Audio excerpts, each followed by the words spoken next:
আজকে এই সাধারণ সভা সম্মানিত প্রধান অতিথি সহ সকলকে আমি আন্তরিক ধন্যবাদ জানাই।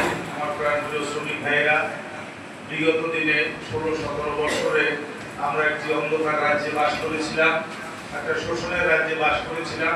শোষণ থেকে মুক্ত হয়েছি এবং আলোচনা আপনাদের ভোট, ভাত, অধিকার, শ্রমিকের অধিকার বাস্তবায়নের লক্ষ্যে যে আন্দোলন সংগ্রাম 17 বছর চলেছিল সেটি সফল হয়েছে। এখনো কিছু বাকি আছে। আমাদের অধিকার আমাদের নিতে হবে। আমরা এখানে ঝালকাঠি সড়ক পরিবহন শ্রমিক ইউনিয়নই যথেষ্ট নয়, আমরা শ্রমিকের অধিকার আদায় করব। শ্রমিকদের ন্যায্য অধিকার থেকে কোনো রকম বঞ্চিত না হয় সেদিকে সকলের লক্ষ্য রাখতে হবে। এবং আজকে এই সাধারণ সভায় উন্মুক্তভাবে সবাই বক্তব্য সবাই পেশ করতে পারবেন। এমন কোনো বক্তব্য দেবেন না যেটা দৃষ্টিকটু হয়, যেটায় কোনো সমস্যা হয়। আপনাদের যদি ইউনিয়নের আমাদের সেটা বলতে কোনো আপত্তি নেই, সেটাও একটু ভদ্র ভাষায় বলবেন।